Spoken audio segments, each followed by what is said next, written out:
Introducing the all-new Italiano range of pizza. Pizza Ultimo. Pizza Hut.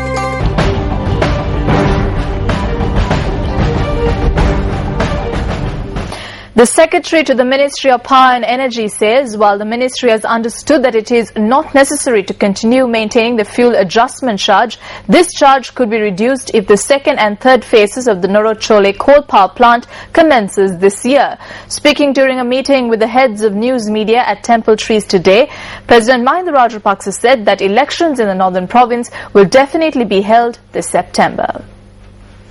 Several ministers, secretaries of ministries, news editors and news directors participated at the meeting held this morning.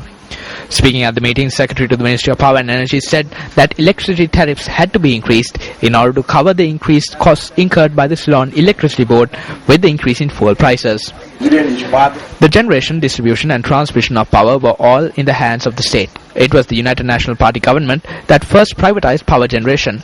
At that time, they allowed the purchase of electricity for a higher price and the distribution of electricity for a lower charge, saying it was on behalf of the investors. When buying electricity from the private sector, you buy it for a high price and then we provide it to the consumer for a low price. Sometimes the Electricity Board has unwillingly signed agreements for 25 to 30 years.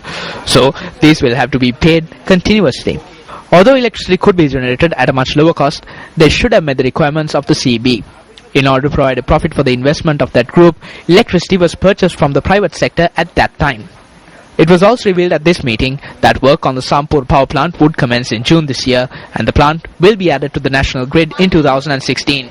Pavitra Vanyarach, the Minister of Power and Energy, speaking at this meeting, said that when she took office, a sum of 364 billion rupees was owed to various institutions. When I was in Nepal, students from the medical faculty below the Himalayas came to meet me. They said they are facing 18-hour power cuts. The President added that one could only topple the government by working hard and not with the assistance of foreign forces.